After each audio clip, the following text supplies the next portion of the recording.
हरिः ॐ वर्णानाम् अर्थसङ्घानां रसानां छन्दसामपि मङ्गलानां च कर्तारो वन्दे वाणीविनायकौ भवानी शङ्करो वन्दे श्रद्धाविश्वासरूपिणो याभ्यां विना न पश्यन्ति सिद्धा स्वान्तस्थमीश्वरं भवाब्धिमग्नं दीनं मां समुद्धर भवार्णवात् कर्मग्राहगृहीताङ्गं दासोऽहं तव शङ्कर।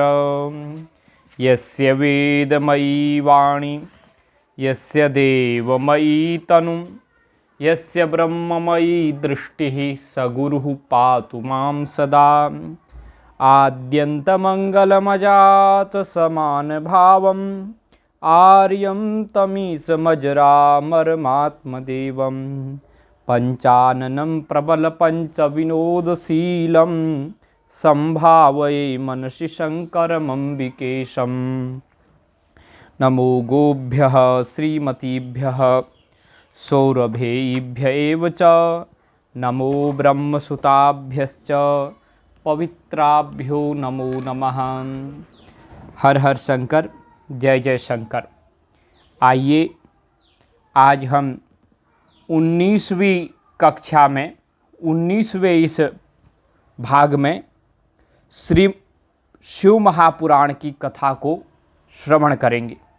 श्री शिव महापुराण की संपूर्ण कथा के अंतर्गत रुद्र संहिता, जिसमें भगवान देवाधिदेव महादेव का और भगवती पार्वती मैया का आपस में विवाह होने की संपूर्ण योजनाएं बन रही हैं और उस विवाह को पक्का भी कर दिया गया है।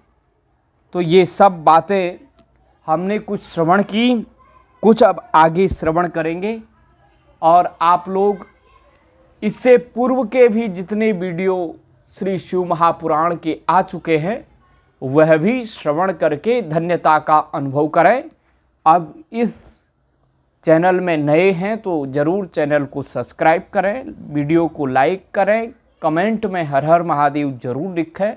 आइए अब देवाधिदेव महादेव की इस पवित्रतम कथा को एकाग्र चित्त होकर के, दत्त चित्त होकर के श्रवण करते हैं। आज के विषयों में सप्तऋषियों के समझाने तथा मेरु आदि के कहने से पत्नी सहित हिमवान का शिव के साथ अपनी पुत्री के विवाह का निश्चय करना तथा सप्तऋषियों का शिव के पास जा उन्हें सब बात बताकर अपने धाम को जाना, ये प्रसंग चलेगा। और आगे आने वाली कथाएं भी हम आपको सुनाएंगे, जिसमें अनेक प्रकार की बड़ी अच्छे अच्छे विषय आने वाले हैं। ब्रह्मा जी कहते हैं, नारद, तदनंतर वशिष्ठ ने प्राचीन काल में राजा अनरण्य के द्वारा अपनी कन्या पद्मा का पिप्पलाद के साथ विवाह करने की तथा धर्म के वरदान से पिप्पलाद के तरुण अवस्था, रूप गुण सदा स्थिर रहने वाले यौवन और कुबेर इंद्र से भी बढ़कर धन ऐश्वर्य भक्ति सिद्धि एवं समता प्राप्त करने की तथा पद्मा के स्थिर यौवन सौभाग्य संपत्ति एवं भर्ता के द्वारा परम गुणवान 10 पुत्रों के प्राप्त करने की कथा सुनाकर कहा, शैलेंद्र, तुम मेरे कथन के सार तत्व को समझकर अपनी पुत्री पार्वती का हाथ महादेव जी के हाथ में दे दो और मेना सहित तुम्हारे मन में जो कुरोष है उसे त्याग दो। आज से 1 सप्ताह व्यतीत होने पर अत्यंत शुभ और दुर्लभ मुहूर्त आने वाला है।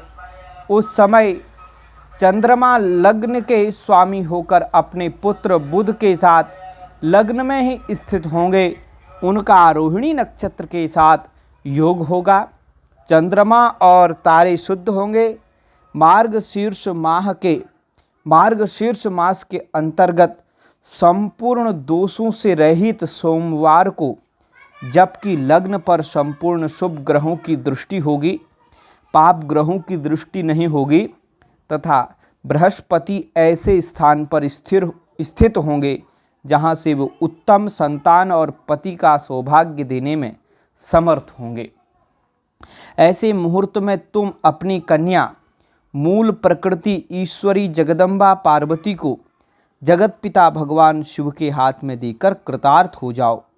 ऐसा कहकर ज्ञान शिरोमणि मुनिवर वशिष्ठ नाना प्रकार की लीला करने वाले भगवान शिव का स्मरण करके चुप हो गए। वशिष्ठ जी की बात सुनकर सेवकों और पत्नी सहित गिरिराज हिमालय बड़े विस्मित हुए और दूसरे दूसरे पर्वतों से बोले। हिमालय ने कहा, गिरिराज, मेरु, सह्य, गंधमादन, मंदराचल, मैनाक और विंध्याचल आदि पर्वतेश्वरों, आप सब लोग मेरी बात सुने। वशिष्ठ जी ऐसी बात कह रहे हैं, अब मुझे क्या कहना चाहिए, इस बात का विचार करना है। आप लोग अपने मन से सब बातों का निर्णय करके जैसा ठीक समझें वैसा करें। हिमाचल की यह बात सुनकर सुमेरु आदि पर्वत भली भांति निर्णय करके उनसे प्रसन्नतापूर्वक बोले। पर्वतों ने कहा, महाभाग, इस समय विचार करने से क्या लाभ? जैसा ऋषि लोग कहते हैं उसके अनुसार ही कार्य करना चाहिए। वास्तव में यह कन्या देवताओं का कार्य सिद्ध करने के लिए ही उत्पन्न हुई है। इसने शिव के लिए ही अवतार लिया है, इसलिए यह शिव को ही दी जानी चाहिए। यदि इनसे रुद्रदेव की आराधना की है, यदि इसने रुद्रदेव की आराधना की है और रुद्र ने आकर इसके साथ वार्तालाप किया है, तो इसका विवाह उन्हीं के साथ होना चाहिए। ब्रह्मा जी कहते हैं, नारद, उन मेरु आदि पर्वतों की यह बात सुनकर हिमाचल बड़े प्रसन्न हुए और गिरिजा भी मन ही मन हंसने लगी। अरुंधति ने भी अनेक कारण बताकर, नाना प्रकार की बातें सुनाकर और विविध प्रकार के इतिहासों का वर्णन करके मैना देवी को समझाया। तब शैलपत्नी मेनका सब कुछ समझ गई और प्रसन्न चित्त हो उन्होंने मुनियों को, अरुंधति जी को और हिमाचल को भी भोजन कराकर स्वयं भोजन किया। तदनंतर ज्ञानी गिरिश्रेष्ठ हिमाचल ने उन मुनियों की भली भांति सेवा की। उनका मन प्रसन्न और सारा भ्रम दूर हो गया था। उन्होंने हाथ जोड़ प्रसन्नता पूर्वक उन महर्षियों से कहा। हिमालय बोले, महाभाग सप्तर्षियों, आप लोग मेरी बात सुने। मेरा सारा संदेह दूर हो गया है। मैंने शिव पार्वती के चरित्र सुन लिए। अब मेरा शरीर, मेरी पत्नी मेना, मेरे पुत्र पुत्री, रिद्धि सिद्धि तथा अन्य सारी वस्तुएं भगवान शिव की ही हैं, दूसरे किसी की नहीं। ब्रह्मा जी कहते हैं, नारद, ऐसा कहकर हिमाचल ने अपनी पुत्री की ओर आदरपूर्वक देखा और उसे वस्त्राभूषणों से विभूषित करके ऋषियों की गोद में बिठा दिया। तत्पश्चात वे शैलराज पुनः प्रसन्न हो उन ऋषियों से बोले, यह भगवान रुद्र का भाग है, इसे मैं उन्हीं को दूंगा, ऐसा निश्चय कर लिया है। ऋषि बोले, गिरिराज, भगवान शंकर तुम्हारे याचक हैं, तुम स्वयं उनके दाता हो और पार्वती देवी भिक्षा हैं, इससे उत्तम और क्या हो सकता है। हिमाचल, तुम समस्त पर्वतों के राजा, सबसे श्रेष्ठ और धन्य हो, अतः तुम्हारे शिखरों की सामान्य गति है। तुम्हारे सभी शिखर सामान्य रूप से पवित्र एवं श्रेष्ठ हैं। ब्रह्मा जी कहते हैं, नारद, ऐसा कहकर निर्मल अंतःकरण वाले उन मुनियों ने गिरिराज कुमारी पार्वती को हाथ से छूकर आशीर्वाद देते हुए कहा, शिवे, तुम भगवान शिव के लिए सुखदायिनी हो, तुम्हारा कल्याण होगा। जैसे शुक्ल पक्ष में चंद्रमा बढ़ते हैं, उसी प्रकार तुम्हारे गुणों की वृद्धि हो। ऐसा कहकर सब मुनियों ने गिरिराज को प्रसन्नता पूर्वक फल फूल दे विवाह के पक्के होने का दृढ़ विश्वास कर लिया।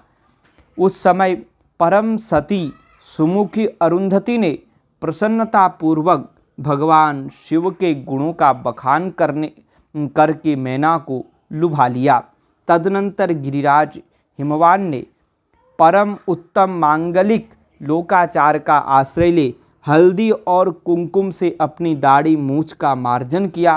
तत्पश्चात चौथे दिन उत्तम लग्न का निश्चय करके परस्पर संतोष दे वे सप्तर्षि भगवान शिव के पास चले गए। वहाँ जाकर शिव को नमस्कार और विविध सूक्तियों से उनका स्तवन करके वे वशिष्ठ आदि सब मुनि परमेश्वर शिव से बोले। ऋषियों ने कहा, देवदेव महादेव परमेश्वर महाप्रभो, आप प्रेम पूर्वक हमारी बात सुने। आपके इन सेवकों ने जो कार्य किया है उसे जान लें। महेश्वर, हमने नाना प्रकार के सुंदर वचन और इतिहास सुनाकर गिरिराज और मैना को समझा दिया है। गिरिराज ने आपके लिए पार्वती का वाग्दान कर दिया है। अब इसमें कोई ननुनच नहीं है। अब आप अपने पार्षदों तथा देवताओं के साथ उनके यहाँ विवाह के लिए जाइए। महादेव प्रभो, अब शीघ्र हिमाचल के घर पधारिए और वेदोक्त रीति के अनुसार पार्वती का अपने लिए पाणी ग्रहण कीजिए। सप्तऋषियों का यह वचन सुनकर लोकाचार परायण महेश्वर प्रसन्न चित्त हो हंसते हुए इस प्रकार बोले। सप्तऋषियों का यह वचन सुनकर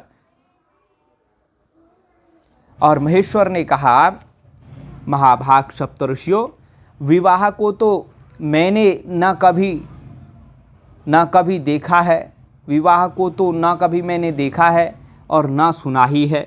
तुम लोगों ने पहले जैसा देखा हो उसके अनुसार विवाह की विशेष विधि का वर्णन करो। महेश्वर के उस लौकिक शुभ वचन को सुनकर वे ऋषि हंसते हुए देवाधिदेव भगवान सदाशिव से बोले। सप्तऋषियों ने कहा, प्रभो, आप पहले तो भगवान विष्णु को विशेषतः उनके पार्षदों सहित शीघ्र बुला लें।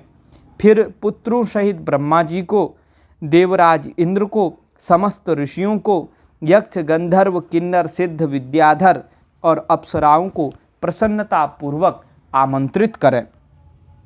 उनको तथा अन्य भी लोगों को यहाँ आदर पूर्वक बुलवा लें। वे सब मिलकर आपके कार्य का साधन कर लेंगे, इसमें संशय नहीं है। ब्रह्मा जी कहते हैं, नारद, ऐसा कहकर वे सातों ऋषि उनकी आज्ञा ले भगवान शंकर की स्थिति का वर्णन करते हुए वहाँ से प्रसन्नता पूर्वक अपने धाम को चले गए। श्रीमन्नारायण नारायण नारायण भजमन नारायण नारायण नारायण। हिमवान का भगवान शिव के पास लग्न पत्रिका का भेजना, विवाह के लिए आवश्यक सामान जुटाना, मंगलाचार का आरंभ करना, उनका निमंत्रण पाकर पर्वतों तथा नदियों का दिव्य रूप में आना, पुरी की सजावट तथा विश्वकर्मा द्वारा दिव्य मंडपम एवं देवताओं के निवास के लिए दिव्य लोकों का निर्माण करवाना। नारद जी ने पूछा, तात महाप्राज्ञ प्रभो, आप कृपा पूर्वक यह बताइए कि सप्तऋषियों के चले जाने पर हिमाचल ने क्या किया। ब्रह्मा जी ने कहा, मुनीश्वर, अरुंधति सहित उन सप्तऋषियों के चले जाने पर हिमवान ने जो कार्य किया वह तुम्हें बता रहा हूँ। सप्तऋषियों के जाने के बाद अपने मेरु आदि भाई बंधुओं को आमंत्रित करके पुत्र और पत्नी सहित महामनस्वी गिरिराज हिमवान बड़े हर्ष का अनुभव करने लगे।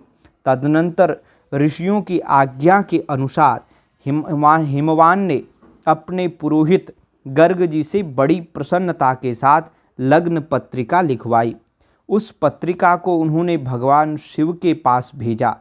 पर्वतराज के बहुत से आत्मीय जन प्रसन्न मन से नाना प्रकार की सामग्रियां लेकर वहां गए। कैलाश पर भगवान शिव के समीप पहुंचकर उन लोगों ने शिव को तिलक लगाया और वह लग्न पत्र उनके हाथ में दिया। वहाँ भगवान शिव ने उन सब का यथा योग्य विशेष सत्कार किया। फिर वे सब लोग प्रसन्न चित्त हो शैलराज के पास लौट आए। महेश्वर के द्वारा विशेष सम्मानित होकर बड़े हर्ष के साथ लौटे हुए उन लोगों को देखकर हिमवान के हृदय में अत्यंत हर्ष हुआ। तत्पश्चात आनंदित हो शैलराज ने नाना देशों के रहने वाले अपने बंधुओं को लिखित निमंत्रण भेजा जो उन सबको सुख देने वाला था। इसके बाद वे बड़े आदर और उत्साह के साथ उत्तम अन्न एवं नाना प्रकार की विवाहोचित सामग्रियों का संग्रह करने लगे। उन्होंने चावल, गुड़, शक्कर, आटा, दूध, दही, घी, मिठाई, नमकीन पदार्थ, मक्खन, पकवान, महान स्वादिष्ट रस और नाना प्रकार के व्यंजन इतने अधिक एकत्र किए कि सूखे पदार्थों के पहाड़ खड़े हो गए और द्रव पदार्थों की बावड़ियाँ बन गई।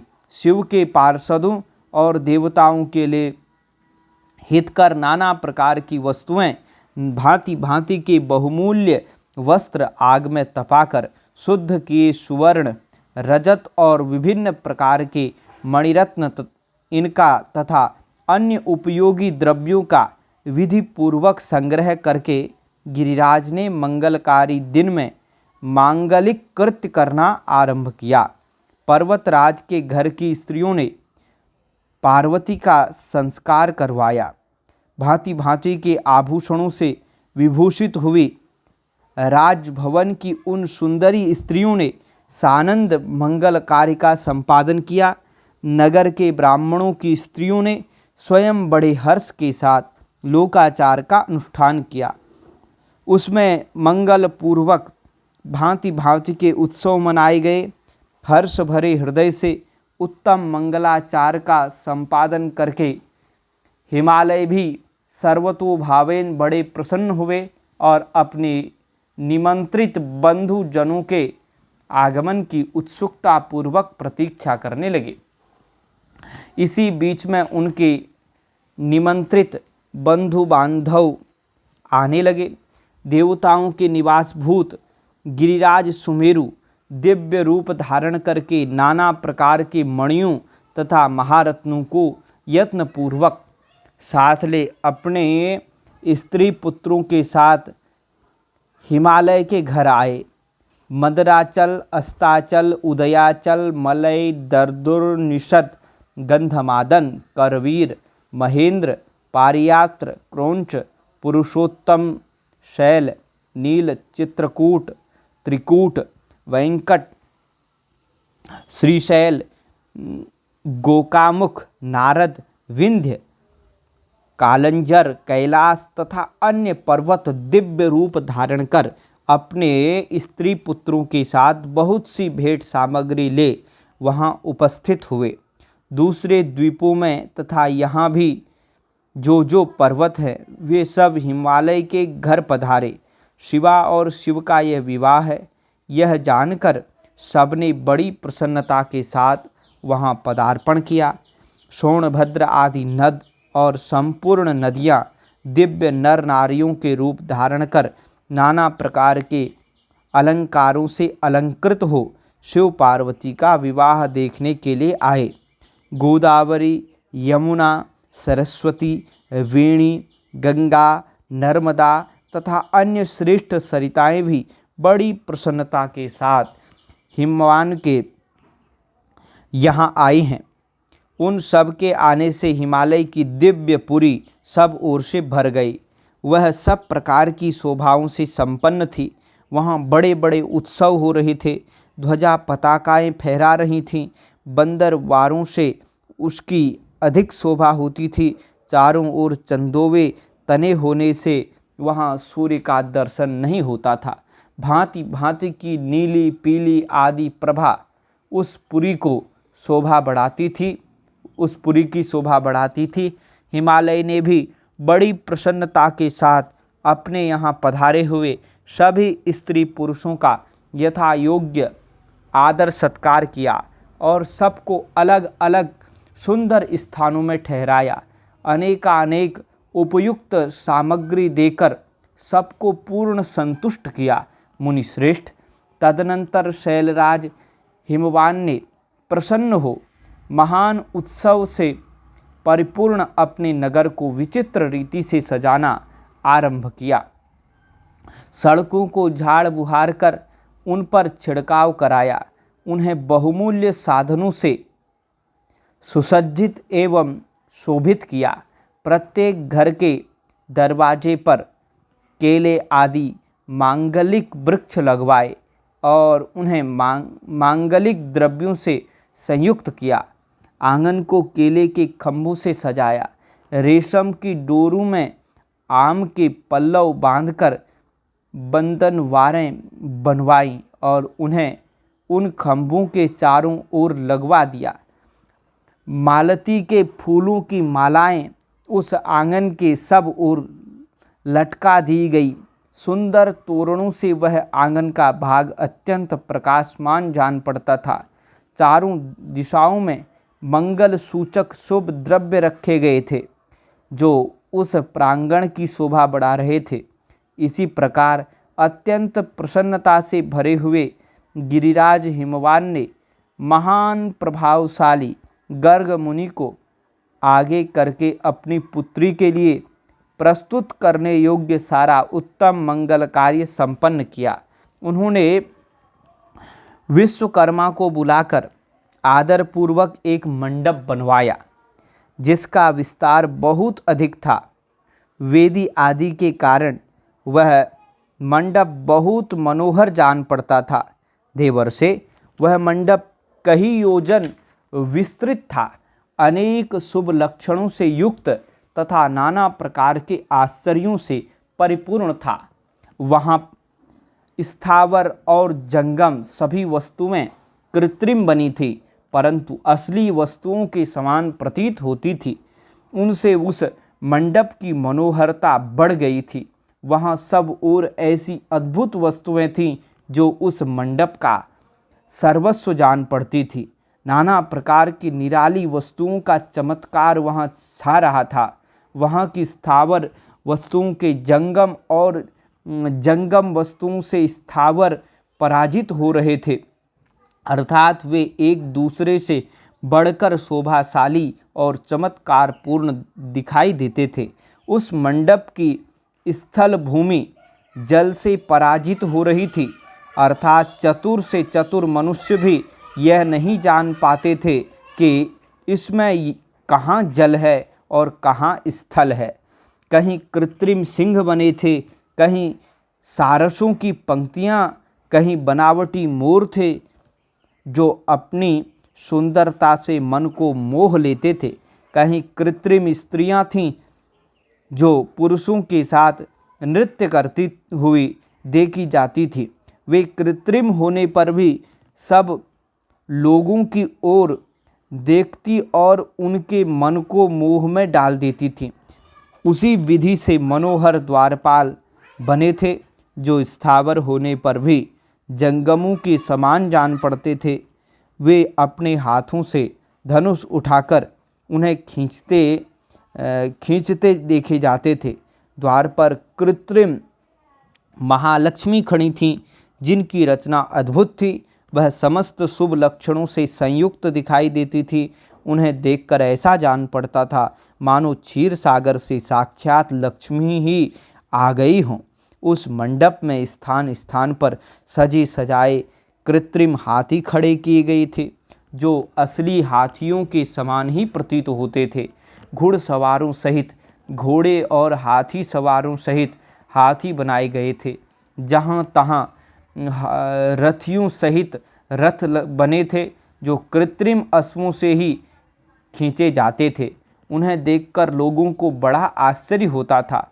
इनके सिवा दूसरे कृत्रिम वाहन भी वहाँ खड़े थे। पैदल सिपाहियों की कृत्रिम सेना भी वहाँ मौजूद थी। मुने, प्रसन्न चित्त वाले विश्वकर्मा ने देवताओं और मुनियों को भी मोह में डालने के लिए आश्चर्य में डालने के लिए वहाँ ऐसी अद्भुत रचनाएं की थी। मंडप के सबसे बड़े फाटक पर कृत्रिम नंदी खड़ा था, जो शुद्ध स्फटिक मणि के समान उज्ज्वल कांति से सुशोभित था। भगवान शिव के वाहन नंदी की जैसी आकृति है, ठीक वैसा ही वह भी था।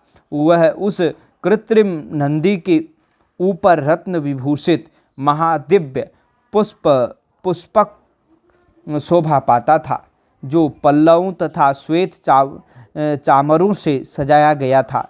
उसके वाम पार्श्व में 2 कृत्रिम हाथी खड़े थे, जिनका रंग विशुद्ध केसर के समान था। वे 4 दांत वाले बनाए गए थे और 60 वर्ष के पाढ़ों के समान दिखते थे। वे परस्पर स्नेह करते से प्रतीत होते थे। उनमें बड़ी चमक थी। इसी प्रकार सूर्य के समान अत्यंत प्रकाशमान 2 दिव्य अश्व भी विश्वकर्मा ने बनाए थे, जो चंवर से अलंकृत और दिव्य आभूषणों से विभूषित थे। श्रेष्ठ रत्नमय आभूषणों से संपन्न कवचधारी लोकपाल तथा संपूर्ण देवता भी वहाँ विश्वकर्मा द्वारा रचे गए थे, जो ठीक उन्हीं लोकपालों और देवताओं से मिलते जुलते थे। इसी तरह भृगु आदि समस्त तपोधन ऋषि, अन्यान्य उपदेवता और सिद्ध भी उनके द्वारा वहाँ निर्मित हुए थे। गरुण आदि समस्त पार्षदों से युक्त भगवान विष्णु का कृत्रिम विग्रह भी विश्वकर्मा ने बनाया था, जिसका स्वरूप साक्षात श्रीहरि के समान ही आश्चर्यजनक था। नारद, उसी प्रकार पुत्रों, वेदों और सिद्धों से घिरे हुए मुझ ब्रह्मा की भी प्रतिमा वहाँ बनाई गई थी, जो मेरे समान ही वैदिक सूक्तों का पाठ कर रही थी। ऐरावत हाथी पर चढ़े हुए देवराज इंद्र भी वहाँ दल बल के साथ खड़े थे। वे भी कृत्रिम ही बनाए गए थे और परिपूर्ण चंद्रमा के समान प्रकाशित होते थे। देवर्षि, बहुत कहने से क्या लाभ। हिमाचल से प्रेरित हुए विश्वकर्मा ने वहाँ शीघ्र ही संपूर्ण देव समाज के कृत्रिम विग्रहों का निर्माण कर लिया था। इस प्रकार उन्होंने दिव्य मंडप की रचना की थी। वह मंडप अनेक आश्चर्यों से युक्त, महान तथा देवताओं को भी मोह लेने वाला था। तदनंतर गिरिराज हिमवान की आज्ञा से परम बुद्धिमान विश्वकर्मा ने देवता आदि के निवास के लिए उनके कृत्रिम लोकों का भी यत्नपूर्वक निर्माण किया। उन्हीं लोकों में उन्होंने उन देवताओं के लिए अत्यंत तेजस्वी, परम अद्भुत और सुखदायक बड़े बड़े दिव्य मंचों, सिंहासनों की भी रचना की। इसी तरह उन्होंने उस स्वयंभू ब्रह्मा के निवास के लिए, ब्रह्मा जी स्वयं ही कह रहे हैं, मुझ स्वयंभू ब्रह्मा के निवास के लिए क्षण भर में अद्भुत सत्यलोक की रचना कर डाली, जो उत्तम दीप्ति से प्रदीप्त हो रहा था। साथ ही भगवान विष्णु के लिए भी क्षण भर में दूसरे दिव्य वैकुंठ धाम का निर्माण कर दिया, जो परम उज्ज्वल तथा नाना प्रकार के आश्चर्यों से परिपूर्ण था। इसी तरह विश्वकर्मा जी ने देवराज इंद्र के लिए भी दिव्य, अद्भुत, उत्तम एवं समस्त ऐश्वर्यों से संपन्न ग्रह की रचना की। अन्य लोकपालों के लिए भी उन्होंने प्रसन्नतापूर्वक बड़े सुंदर, दिव्य, अद्भुत एवं बड़े बड़े भवन बनाए। फिर क्रमशः समस्त देवताओं के लिए भी उन्होंने क्रमशः विचित्र ग्रहों का निर्माण किया। परम बुद्धिमान विश्वकर्मा को भगवान शंकर का महान वर प्राप्त था, इसलिए उन्होंने शिव के संतोष के लिए क्षण भर में इन सब वस्तुओं की रचना कर डाली। तदनंतर उसी प्रकार भगवान शंकर के लिए भी उन्होंने एक शोभाशाली ग्रह का निर्माण किया, जो शिव के चिन्ह से युक्त तथा शिवलोकवर्ती दिव्य भवन के समान ही अनुपम था। श्रेष्ठ देवताओं ने उसकी भूरी भूरी प्रशंसा की थी। वह परम उज्ज्वल, महान, प्रभापुंज से उद्भासित, उत्तम और अद्भुत था। विश्वकर्मा ने भगवान शिव की प्रसन्नता के लिए वहाँ ऐसी अद्भुत रचना की थी, जो परम उज्ज्वल होने के साथ ही साक्षात महादेव जी को भी आश्चर्य में डालने वाली थी। इस प्रकार यह सारा लौकिक व्यवहार करके हिमाचल बड़ी प्रसन्नता के साथ भगवान शंभु के शुभागमन की प्रतीक्षा करने लगे। देवर्षे, हिमालय का यह सारा आनंददायक वृत्तांत मैंने तुमसे कह सुनाया। अब और क्या सुनना चाहते हो? हर हर महादेव शंभो काशी विश्वनाथ गंगे। हर हर महादेव शंभो काशी विश्वनाथ गंगे। काशी विश्वनाथ गंगे, काशी अमरनाथ गंगे। काशी विश्वनाथ गंगे, काशी अमरनाथ गंगे। भगवान शिव का नारद जी के द्वारा सब देवताओं को निमंत्रण दिलाना, सबका आगमन तथा शिव का मंगलाचार एवं ग्रह पूजन आदि करके कैलाश से बाहर निकलना। नारद जी बोले, विष्णु शिष्य महाप्राज्ञ तात विधातः, आपको नमस्कार है। कृपा निधे, आपके मुँह से ये अद्भुत कथा मुझे सुनने को मिली है।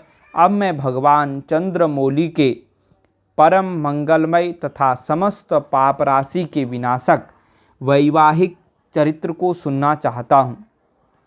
मंगल पत्रिका पाकर महादेव जी ने क्या किया? परमात्मा शंकर की वह दिव्य कथा सुनाइए। ब्रह्मा जी ने कहा, बेटा तुम बड़े बुद्धिमान हो, भगवान शंकर के उत्तम यश को सुनो।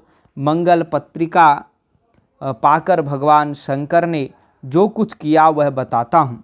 भगवान शिव उस मंगल पत्रिका को प्रसन्नतापूर्वक हाथ में लेकर हृदय में बड़े हर्ष का अनुभव करते हुए हंसने लगे। फिर उन भगवान ने उसे लाने वालों का सम्मान किया। तत्पश्चात उसे बाँचकर विधि पूर्वक स्वीकार किया और इसके बाद हिमाचल के यहाँ से आए हुए लोगों को बड़े आदर सम्मान के साथ विदा किया। तदनंतर उन मुनियों से कहा, आप लोगों ने मेरे शुभ कार्य का भली भांति संपादन किया। अब मैंने विवाह स्वीकार कर लिया है, अतः आप लोगों को मेरे विवाह में आना चाहिए। भगवान शंकर का यह वचन सुनकर वे ऋषि बड़े प्रसन्न हुए और उन्हें प्रणाम एवं उनकी परिक्रमा करके अपने परम सौभाग्य की सराहना करते हुए अपने धाम को चले गए। मुने, तदनंतर महालीला करने वाले देवेश्वर भगवान शंभु ने लोकाचार का सहारा ले तत्काल ही तुम्हारा स्मरण किया। तुम अपने सौभाग्य की प्रशंसा करते हुए बड़ी प्रसन्नता के साथ वहां आए और मस्तक झुका प्रणाम कर हाथ जोड़ विनीत भाव से खड़े हो गए। तब भगवान शिव ने कहा, नारद, तुम्हारे उपदेश से देवी पार्वती ने बड़ी भारी तपस्या की और उससे संतुष्ट होकर मैंने उन्हें यह वर दिया कि मैं पति रूप से तुम्हारा पाणी ग्रहण करूँगा। पार्वती की भक्ति देखकर मैं उनके वश में हो गया हूँ, इसलिए उनके साथ विवाह करूँगा। सप्तऋषियों ने लग्न का साधन और शोधन कर दिया है, अतः आज से 7वें दिन मेरा विवाह होगा। उस अवसर पर लौकिक रीति का आश्रय ले मैं महान उत्सव करूँगा। मुने, तुम विष्णु आदि सब देवताओं, मुनियों और सिद्धों को तथा अन्य लोगों को भी मेरी ओर से निमंत्रित करो। सब लोग मेरे शासन की गुरुता को समझकर प्रसन्नता और उत्साह के साथ सब प्रकार से सज धज कर स्त्री पुत्रों को साथ लिए यहाँ आए। ब्रह्मा जी कहते हैं, मुने, भगवान शंकर की इस आज्ञा को सिरोधार्य करके तुमने शीघ्र ही सर्वत्र जाकर उन सबको निमंत्रण दे दिया। तत्पश्चात शंभु के पास आकर उनकी आज्ञा के अनुसार तुम वहीं ठहर गए। भगवान शिव भी उन सब देवताओं के आगमन की उत्कंठा पूर्वक प्रतीक्षा करते हुए अपने गणों के साथ वहीं रहे। उनके सभी गण संपूर्ण दिशाओं में नाचते हुए वहाँ बड़ा भारी उत्सव मना रहे थे। इसी बीच में भगवान विष्णु सुंदर वेश धारण किए अपनी पत्नी और दलबल के साथ शीघ्र ही कैलाश पर्वत पर आए और भक्ति भाव से भगवान शिव को प्रणाम करके उनकी आज्ञा पाकर प्रसन्नता पूर्वक उत्तम स्थान में ठहर गए। इसी प्रकार मैं अपने गणों के साथ स्वतंत्रता पूर्वक शीघ्र ही कैलाश गया और भगवान शंभु को प्रणाम करके अपने सेवकों सहित सानंद वहाँ ठहरा।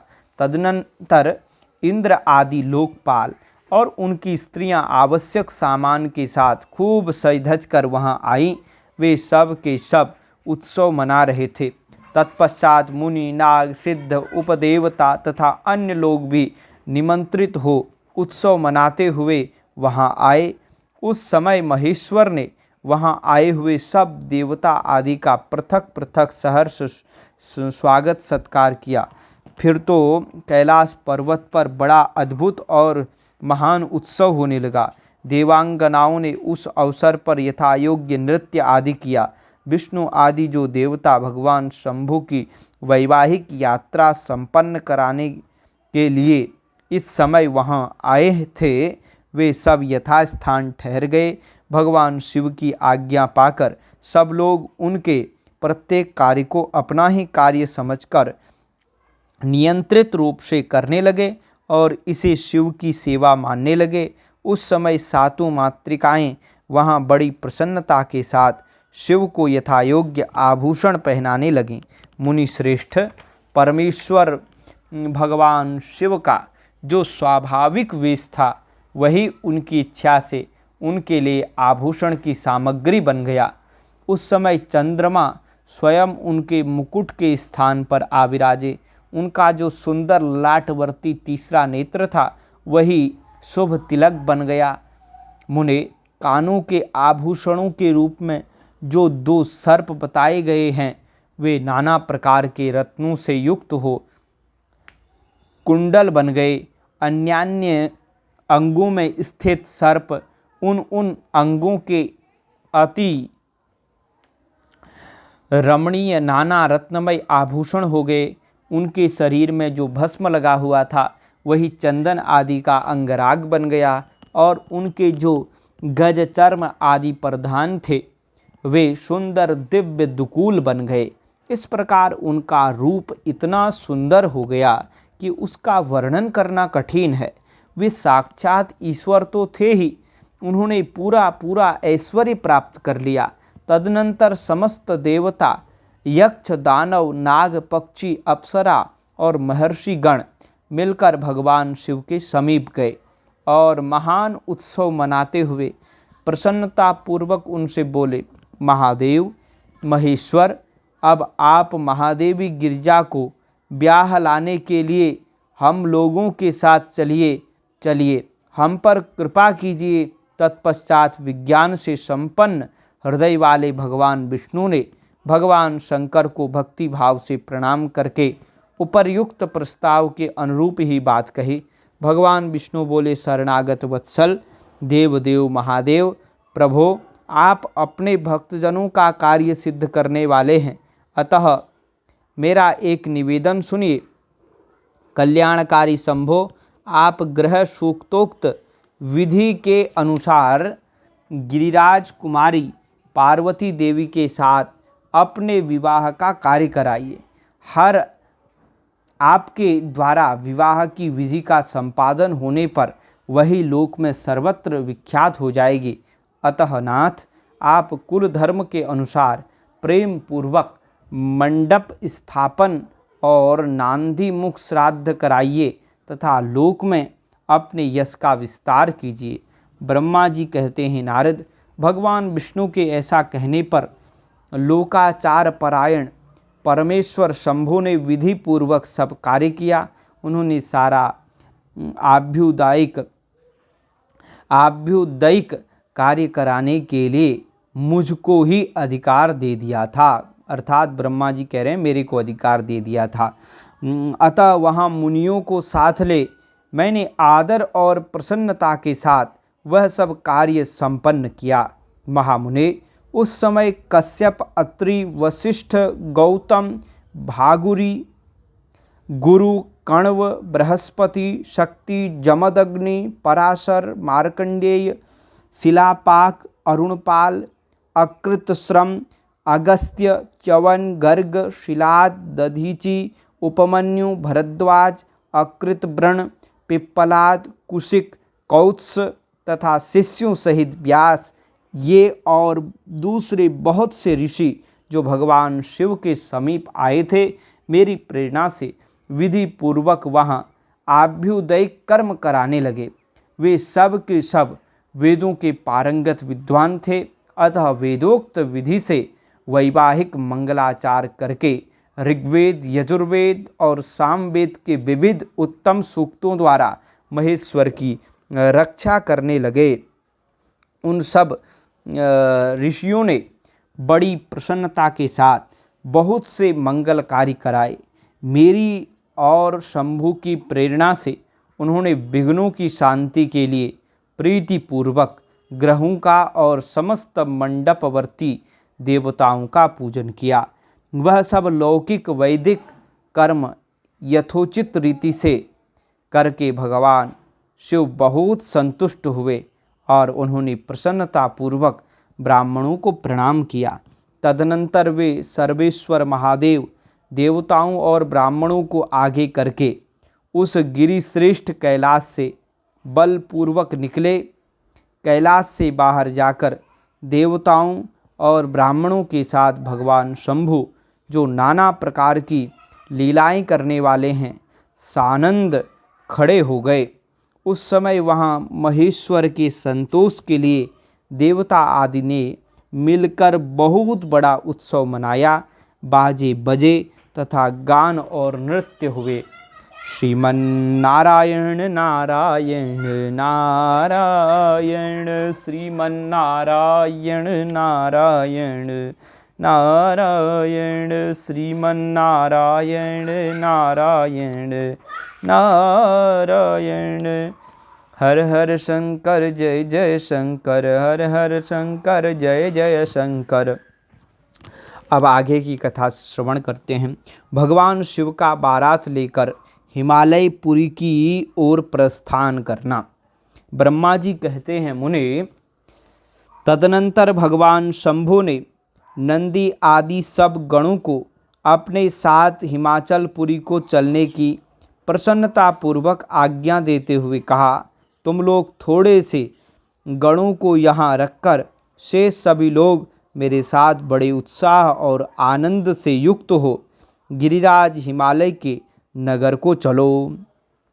फिर तो भगवान की आज्ञा पाकर गणेश्वर, शंखकर्ण, केकराक्ष, विकृत, विशाख, पारिजात, विकृतानन, दुंदुभ, कपाल, संधारक, इंदुक, कुंडक और विष्टंभ, पिप्पल, सनादक, आवेशन, कुंड, पर्वतक, चंद्रतापन, काल, कालक, महाकाल, अग्निक, अग्निमुख, आदित्य, मूर्धा, घनावह और सन्नाह, कुमुद, अमोघ, कोकिल, सुमंत्र, काकपादोदर, संतानक, मधुपिंग, कोकिल, पूर्णभद्र, नील, चतुर्वक्त्र, करण,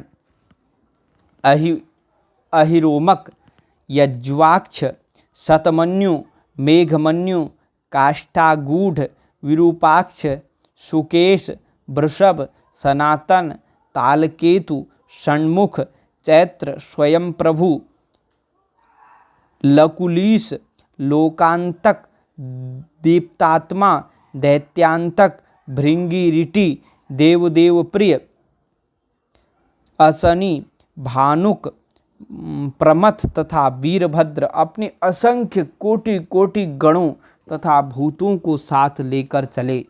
नंदी आदि गणराज असंख्य गणों से घिरे चले तथा क्षेत्रपाल और भैरव भी कोटि कोटि गणों को लेकर उत्सव मनाते हुए प्रेम और उत्साह के साथ चल पड़े। वे सब सहस्र हाथों से युक्त थे, सिर पर जटा का मुकुट धारण किए हुए थे। उन सब के मस्तक पर चंद्रमा और गले में नील चिन्ह थे तथा वे सब के सब त्रिनेत्रधारी थे। उन सब ने रुद्राक्ष के आभूषण पहन रखे थे, सभी उत्तम भस्म धारण किए थे और हार, कुंडल, केयूर तथा मुकुट आदि से अलंकृत थे। इस प्रकार देवताओं तथा दूसरे दूसरे गणों को साथ ले भगवान शंकर अपने विवाह के लिए हिमवान के नगर की ओर चले। चंडी देवी रुद्रदेव की बहन बनकर खूब उत्सव मनाती हुई बड़ी प्रसन्नता के साथ वहां आ पहुंची। वे शत्रुओं को अत्यंत भय देने वाली थी। उन्होंने सांपों के आभूषण से अपने को विभूषित कर रखा था। उनका वाहन प्रेत था। वे उसी पर आरूढ़ हो अपने माथे पर एक सोने का भरा हुआ कलश लिए चल रही थी। वह कलश महान प्रभा पुंज से प्रकाशित हो रहा था। मुने वहाँ करोड़ों दिव्य भूतगण शोभा पाते थे, जिनका रूप विकराल था। उनके रूप रंग भी अनेक प्रकार के थे और उस समय डमरुओं के डिम डिम घोष से, भेरियों की गड़गड़ाहट से और शंखों के गंभीर नाद से तीनों लोग गूंज उठे थे। दुंदुभियाँ भी ध्वनि से महान कोलाहल दुंदुभियों की ध्वनि से महान कोलाहल हो रहा था। वह जगत का मंगल करता हुआ अमंगल का नाश करता था। देवता लोग शिवगणों के पीछे होकर बड़ी उत्सुकता के साथ बारात का अनुसरण करते थे। संपूर्ण सिद्ध और लोकपाल आदि भी देवताओं के साथ थे। देवमंडली के मध्य भाग में गरुड़ के आसन पर बैठकर लक्ष्मीपति भगवान विष्णु चल रहे थे। मुने उनके ऊपर महान छत्र तना हुआ था, जो उनकी शोभा बढ़ाता था। उन पर चंवर डुलाए जा रहे थे और वे अपने गणों से घिरे हुए थे। उनके शोभाशाली पार्षदों ने उन्हें अपने ढंग से आभूषण आदि के द्वारा विभूषित किया था। इसी प्रकार मैं भी मूर्तिमान वेदों, शास्त्रों, पुराणों, आगमों, सनकादिक महासिद्धों, प्रजापतियों, पुत्रों तथा अन्यान्य परिजनों के साथ मार्ग में चलता हुआ बड़ी शोभा पा रहा था और शिव की सेवा में तत्पर था।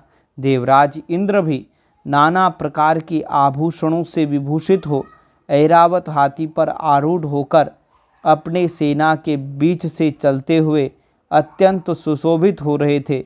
उस समय बारात के साथ यात्रा करते हुए बहुत से ऋषि भी अपने तेज से प्रकाशित हो रहे थे। वे शिवजी का विवाह देखने के लिए बहुत उत्कंठित थे। साकिनी, यातुधान, बेताल, ब्रह्म, राक्षस, भूत, प्रेत, पिशाच, प्रमथ आदि गण, तुम्बुरु, नारद, हाहा और हुहु आदि श्रेष्ठ गंधर्व तथा किन्नर भी बड़े हर्ष से भरकर बाजा बजाते हुए चले। संपूर्ण जगन माताएँ, सारी देवकन्याएँ, गायत्री, सावित्री, लक्ष्मी और अन्य देवांगनाएँ, ये तथा दूसरी देवपत्नियाँ जो संपूर्ण जगत की माताएं हैं, शंकर जी का विवाह है, यह सोचकर बड़ी प्रसन्नता के साथ उसमें सम्मिलित होने के लिए गईं। वेदों, शास्त्रों, सिद्धों और महर्षियों द्वारा जो साक्षात धर्म का स्वरूप कहा गया है तथा जिसकी अंग कांति शुद्ध स्फटिक के समान उज्ज्वल है, वह सर्वांग सुंदर वृषभ भगवान शिव का वाहन है। धर्मवत्सल महादेव जी उस वृषभ पर आरूढ़ हो सबके साथ यात्रा करते हुए बड़ी शोभा पा रहे थे। देवर्षियों के समुदाय उनकी सेवा में उपस्थित थे। इन सब देवताओं और महर्षियों के एकत्र हुए समुदाय से महेश्वर की बड़ी शोभा हो रही थी। उनका बहुत श्रृंगार किया गया था। वे शिवा का पाणी ग्रहण करने के लिए हिमालय के भवन को जा रहे थे। नारद, इस प्रकार बारात की यात्रा संबंधी उत्तम उत्सव से युक्त शंभु का चरित्र कहा गया है। अब हिमालय नगर में जो सुंदर वृत्तांत घटित हुआ उसे सुनो। हर हर महादेव शंभो काशी विश्वनाथ गंगे, हर हर महादेव शंभो काशी विश्वनाथ गंगे, काशी विश्वनाथ गंगे, हर हर महादेव शंभो। हिमवान द्वारा शिव की बारात की अगवानी तथा सबका अभिनंदन एवं वंदन। मैनाका नारद जी को बुलाकर उनसे बारातियों का परिचय पाना तथा शिव और उनके गणों को देखकर भय से मूर्छित होना। ब्रह्मा जी कहते हैं, तदनंतर भगवान शिव ने नारद जी को हिमाचल के घर भेजा। वे वहाँ की विलक्षण सजावट देखकर दंग रह गए। विश्वकर्मा ने जो विष्णु, ब्रह्मा आदि समस्त देवताओं तथा नारद आदि ऋषियों की चेतन सी प्रतीत होने वाली मूर्तियां बनाई थी, उन्हें देखकर देवर्षि नारद चकित हो उठे। तत्पश्चात हिमाचल ने देवर्षि को बारात बुला लाने के लिए भेजा।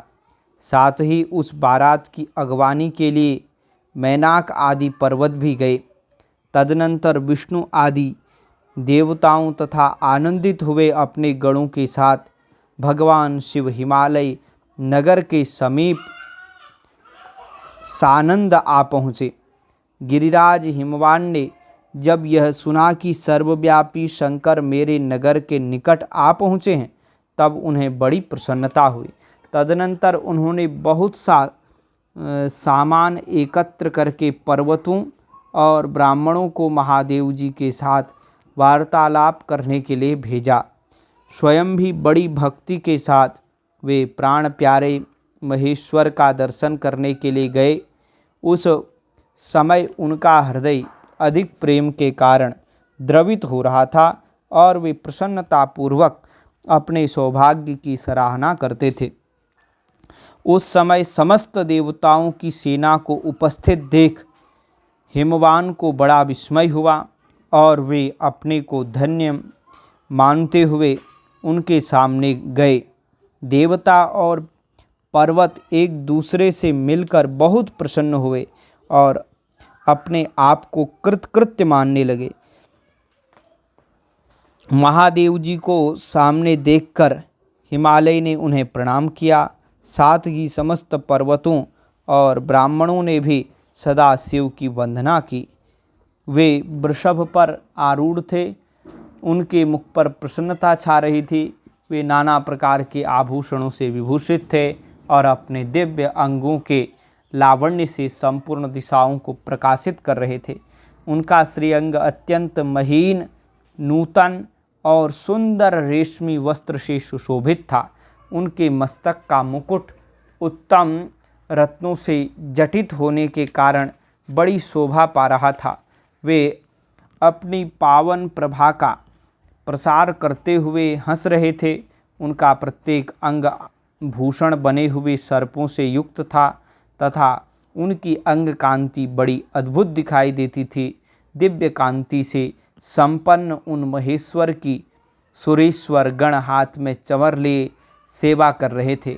उनके बाएं भाग में भगवान विष्णु थे, दाहिने भाग में मैं था अर्थात ब्रह्मा जी कह रहे मैं ब्रह्मा था, पीछे देवराज इंद्र थे तथा अन्य देवता आदि भी पीछे तथा अगल बगल में विद्यमान थे। नाना प्रकार के देवताओं आदि उन लोक कल्याणकारी भगवान शंकर की स्तुति करते जाते थे। उन्होंने स्वेच्छा से ही दिव्य शरीर धारण कर रखा था। वास्तव में ये साक्षात परब्रह्म परमात्मा सबके ईश्वर, उपासकों को मनोवांछित वर देने वाले, कल्याणमय गुणों से युक्त, प्राकृत गुणों से रहित, भक्तों के अधीन रहने वाले, सब पर कृपा करने वाले, प्रकृति और पुरुष से विलक्षण तथा सच्चिदानंद स्वरूप हैं। उनके दर्शन के पश्चात हिमवान ने भगवान शिव के वाम भाग में अच्युत श्रीहरि का दर्शन किया, जो नाना प्रकार की आभूषणों से विभूषित हो विनतानंदन गरुड़ की पीठ पर विराजमान थे। मुने, भगवान के दाहिने भाग में उन्होंने 4 मुखों से युक्त महाशोभाशाली तथा अपने परिवार से संयुक्त मुझ ब्रह्मा को देखा। भगवान शिव के साथ ही अत्यंत प्रिय इन दोनों देवेश्वरों का दर्शन करके परिवार सहित गिरिराज ने आदर पूर्वक प्रणाम किया। इसी प्रकार भगवान शिव के पीछे तथा अगल बगल में खड़े हुए दीप्तिमान देवता आदि को भी देखकर गिरिराज ने उन सब के सामने मस्तक झुकाया। तत्पश्चात शिव की आज्ञा से आगे होकर हिमवान अपने नगर को गए। उनके साथ महादेव जी, भगवान विष्णु तथा स्वयंभू ब्रह्मा भी मुनियों और देवताओं सहित शीघ्रता पूर्वक चलने लगे। मुने, उस अवसर पर मेना के मन में भगवान शिव के दर्शन की इच्छा हुई, इसलिए उन्होंने तुमको बुलाया। उस समय भगवान शिव से प्रेरित होकर उनका हार्दिक अभिप्राय पूर्ण करने की इच्छा से तुम वहाँ गए। मैना तुम्हें प्रणाम करके बोली, मुने, गिरिजा के होने वाले पति को पहले मैं देखूंगी। शिव का कैसा रूप है, जिनके लिए मेरी बेटी ने ऐसी उत्कृष्ट तपस्या की है। तात, उस समय भगवान शिव भी मैना के भीतर के अहंकार को जानकर श्री विष्णु और मुझसे अद्भुत लीला करते हुए बोले। शिव ने कहा, तात, आप दोनों मेरी आज्ञा से देवताओं सहित अलग अलग होकर गिरिराज के द्वार पर चलिए, हम पीछे से आएंगे। यह सुनकर भगवान श्रीहरि ने सब देवताओं को बुलाकर वैसा करने के लिए कहा। शिव के चिंतन में तत्पर रहने वाले समस्त देवताओं ने शीघ्र वैसे ही व्यवस्था करके उत्साहपूर्वक वहाँ से पृथक पृथक यात्रा की। मुने, मैना अपने मकान के सबसे ऊपरी भवन में तुम्हारे साथ खड़ी थी। उस समय भगवान विश्वेश्वर ने अपने को ऐसी वेशभूषा में दिखाया जिससे मैना के हृदय को ठेस पहुँचे। सबसे पहले बारात के जुलूस में विविध वाहनों पर विराजित खूब सजे धजे गाजे बाजे के साथ पताकाएं फहराते हुए वसु आदि गंधर्व आए। फिर मणिग्रीवादि यक्ष, तदनंतर क्रम से यमराज, निरृति, वरुण, वायु, कुबेर, ईशान, देवराज, इंद्र, चंद्रमा, सूर्य, भृगु आदि मुनीश्वर तथा ब्रह्मा आए। ये सब उत्तरोत्तर एक से एक विशेष सुंदर शोभामय रूप गुण से संपन्न थे। इनमें से प्रत्येक दल के स्वामी को देखकर मैना पूछती थी, क्या ये ही शिव हैं? नारद जी कहते, यह तो शिव के सेवक हैं। मैना यह सुनकर बड़ी प्रसन्न होती और हर समय भरकर मन ही मन कहती, ये उनके सेवक ही जब इतने सुंदर हैं, तब वे सबके स्वामी शिव तो पता नहीं कितने सुंदर होंगे। इसी बीच में वहाँ भगवान विष्णु पधारे। वे संपूर्ण शोभा से संपन्न श्रीमान नूतन जलधर के समान श्याम तथा 4 भुजाओं से संयुक्त थे। उनका लावण्य करोड़ों कंदर्पों को लज्जित कर रहा था। वे पीतांबर धारण करके अपनी सहज प्रभा से प्रकाशित हो रहे थे।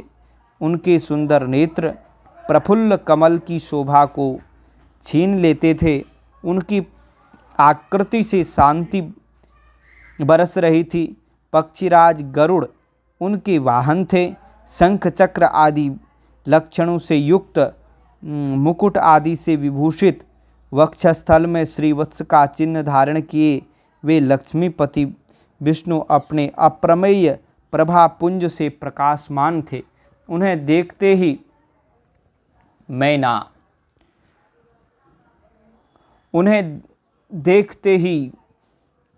मैना के नेत्र चकित हो गए। वे बड़े हर्ष से बोली, अवश्य ये ही मेरी शिवा के पति साक्षात भगवान शिव हैं, इसमें संशय नहीं है। मुने, तुम भी लीला करने वाले ही ठहरे।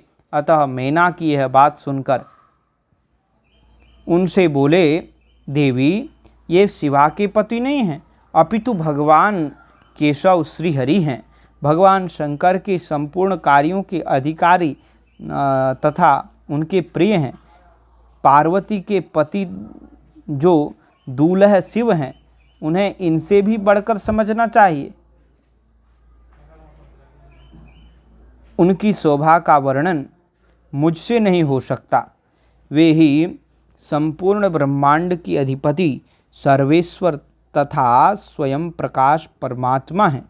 ब्रह्मा जी कहते हैं, नारद, तुम्हारी इस बात को सुनकर मैना ने उन शुभ लक्षणा उमा को महान धन वैभव से संपन्न, सौभाग्यवती तथा तीनों कुलों के लिए सुखदायिनी माना। वे मुख पर प्रसन्नता लाकर प्रीतियुक्त हृदय से अपने सर्वाधिक सौभाग्य का बारंबार वर्णन करती हुई बोली। तो पार्वती जी वर्णन करती हैं।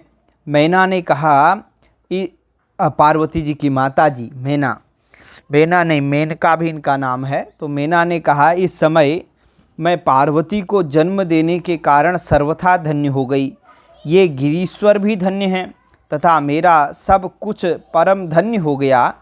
जिन जिन अत्यंत तेजस्वी देवताओं और देवेश्वरों का मैंने दर्शन किया है, इन सब के जो पति हैं वे मेरी पुत्री के पति होंगे। उसके सौभाग्य का क्या वर्णन किया जाए। भगवान शिव को पति रूप में पाने के कारण पार्वती के सौभाग्य का 100 वर्षों में भी वर्णन नहीं किया जा सकता। ब्रह्मा जी कहते हैं, नारद, मैना ने प्रेम पूर्ण हृदय से ज्यों ही उपर्युक्त बात कही, त्यों ही अद्भुत लीला करने वाले भगवान रुद्र सामने आ गए।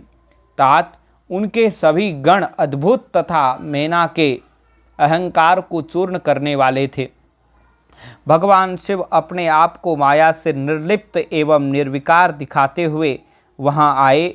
मुने, उन्हें आया जान तुमने मैना को शिवा के पति का दर्शन कराते हुए उनसे इस प्रकार कहा, सुंदरी, देखो ये साक्षात भगवान शंकर हैं, जिनकी प्राप्ति के लिए शिवा ने वन में बड़ी भारी तपस्या की थी।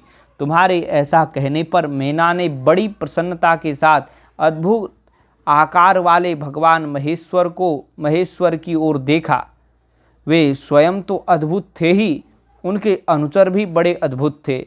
इतने में ही रुद्रदेव की परम अद्भुत सेना भी वहां आ पहुंची, जो भूत प्रेत आदि से संयुक्त तथा नाना गणों से संपन्न थी। उनमें से कितने ही बवंडर का रूप धारण करके आए थे, कितने ही पताका की मरमर ध्वनि के समान शब्द करते थे। किन्हीं के मुंह टेढ़े थे तो कोई अत्यंत कुरूप दिखाई देते थे, कुछ बड़े विकराल थे। किन्हीं का मुंह दाढ़ी मूछ से भरा हुआ था, कोई लंगड़े थे तो कोई अंधे, कोई दंड और पास धारण किए हुए थे तो किन्हीं के हाथ में मुदगर थे। कितने ही अपने वाहनों को उल्टे चला रहे थे, कोई सींग, कोई डमरू, कोई गोमुख बजाते थे। गणों में से कितने के तो मुँह ही नहीं थे, कितनों के मुख पीठ की ओर लगे थे और बहुतों के बहुतेरे मुख थे। इसी तरह कोई बिना हाथ के थे, किन्हीं के हाथ उल्टे लग रहे थे और कितनों के बहुत से हाथ थे। कितने ही नेत्रहीन थे, किन्हीं के बहुत से नेत्र थे, किन्हीं के सिर ही नहीं थे और किन्हीं के बहुत खराब सिर थे, किन्हीं के कान ही नहीं थे और किन्हीं के बहुत से कान थे। इस तरह सभी गण नाना प्रकार की वेशभूषा धारण किए हुए थे। तात वे विकृत आकार वाले नाना प्रकार के अनेक प्रबल गण बड़े वीर और भयंकर थे, उनकी कोई संख्या नहीं थी। मुने, तुमने अंगुली द्वारा रुद्रगणों को दिखाते हुए मैना से कहा, वरानने, तुम पहले भगवान हर के सेवकों को देखो, फिर उनका भी दर्शन करना। उन असंख्य भूत प्रेत आदि गणों को देखकर मैना तत्काल भय से व्याकुल हो गईं। उन्हीं के बीच में भगवान शंकर भी थे, जो निर्गुण होते हुए भी परम गुणवान थे। वे वृषभ पर सवार थे। उनके 5 मुख थे और प्रत्येक मुख में 3-3 नेत्र। उनके सारे अंगों में विभूति लगी थी, जो उनके लिए भूषण का काम देती थी। मस्तक पर जटाजूट और चंद्रमा का मुकुट, 10 हाथ और उनमें से एक में कपाल लिए, शरीर पर बागंबर दुपट्टा और हाथ में पिनाक एवं त्रिशूल, आंखें भयानक, आकृति विकराल और हाथी की खाल का वस्त्र। यह सब देखकर शिवा की माता बहुत डर गईं, चकित हो गईं, व्याकुल होकर कांपने लगीं और उनकी बुद्धि चकरा गई। उस अवस्था में तुमने अंगुली से दिखाते हुए उनसे कहा, यही हैं भगवान शिव। तुम्हारी यह बात सुनकर सती मैना दुख से भर गईं और हवा के झोंके खाकर गिरी हुई लता के समान तुरंत भूमि पर गिर पड़ी। यह कैसा विकृत दृश्य है। मैं दुराग्रह में पड़कर ठगी गई। यों कहकर मैना उसी क्षण मूर्छित हो गई। तदनंतर सखियों ने जब नाना प्रकार की उपाय करके उनकी समुचित सेवा की, तब गिरिराज प्रिया मैना धीरे धीरे होश में आई। बोलो भक्त वत्सल भगवान की जय। हर हर महादेव शंभो काशी विश्वनाथ गंगे। हर हर महादेव शंभो काशी विश्वनाथ गंगे। काशी विश्वनाथ गंगे, काशी अमरनाथ गंगे। हर हर महादेव शंभो काशी विश्वनाथ गंगे। जय जय शंकर। हर हर शंकर। नमामि शंकर। ओम नमः शिवाय।